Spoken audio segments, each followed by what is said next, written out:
Switching our focus now, Shubman Gill masterclass lit up the Edgbaston test with his record-breaking spree, leaving India well on course to win the match and head into the third test at the Lords from July 10 with honours even.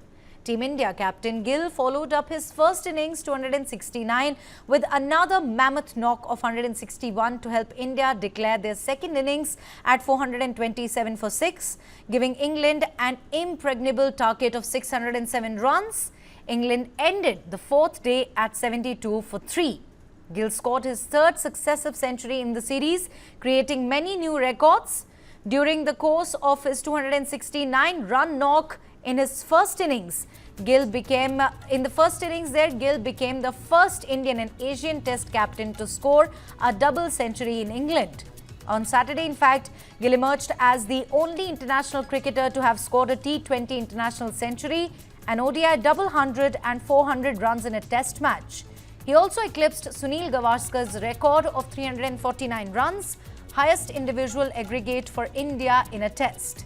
He's now also the only Indian captain to score over 300 runs in a Test. Also formed a unique club with Alan Border to have 150 plus runs in both innings of a Test match. Well, of course, we can go on and on about how impressive this innings has been for Shubman Gill. Let me quickly, in fact, introduce our guest. I'm joined by Chandrasekhar Luthra. He's a senior sports journalist. A very warm welcome to you, Mr. Luthra. Mr. Luthra, let me start with you. By asking you, from being a flamboyant opener to now a record-breaking captain, sir, has Shubman Gill truly arrived as the face of India's next-gen Test leadership? Well, I think a lot of people actually questioned or had their own doubts about whether Shubman was the right pick by the selectors, because you have to be very mature, you have to be very calm under the situations like this in Test matches. Like we lost the first Test, and that was also a very, very difficult situations, and India was poised to win for almost 4 days, and fifth day we lost. So I think by scoring these runs by 269 and followed by another century, and the way he has led this team, I think he has answered all the critics that he has a very, very balanced head on his shoulders, and probably he can take all kind of responsibility, and he's there to lead and lead from the front. So I think all those questions have now been rested. Now only thing is he has to win it.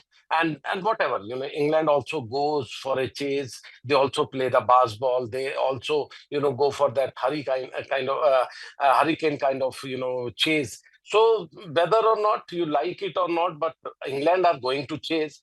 They are going to lose wickets also in these kind of situations. The bowling attack of both India and England are not probably up to the mark. I don't think this is the best bowling attack we are witnessing. But yes, whatever we have, and whatever and the best batting that we have witnessed during the this series, these two matches, I think India is poised to win and win very, very convincingly. Right. Mr. Luthra, double century in the first innings, 161 in the second. Is this the finest individual Test match performance by an Indian overseas? How does it really stack up against the greats? I won't say it's the finest. It's finest in terms that he's a new guy, he's a new captain, and the kind of new team also he has inherited. Obviously, under pressure or under all the expectations, I think for him it has done a great thing for him. But overall, I don't think it's the best century, because for this very simple reason, the English attack looks very pedestrian. This is not the attack I was expecting. There is no Wood, who is the fastest right now, and the other bowlers, they are not up to the mark. England is not about hitting the deck. English pitches are all about playing and getting the ball to swing, and that's not happening from both the sides. So that's been a problem. The best bowler so far from both the sides is Jasprit Bumrah, who is sitting out. And right now, that is why India was little bit, I would say, hesitant when they were not declaring last evening. If you remember, going 600, with 600, nobody has chased. It's only the 400 kind of targets that we look at. But fact is that even at 500 or so, they were not ready to declare. Right. Sir, Gill is now the only Indian captain with 300 plus runs in a test. Is this a one-off purple patch, or do you see, him as a long format leader in the making?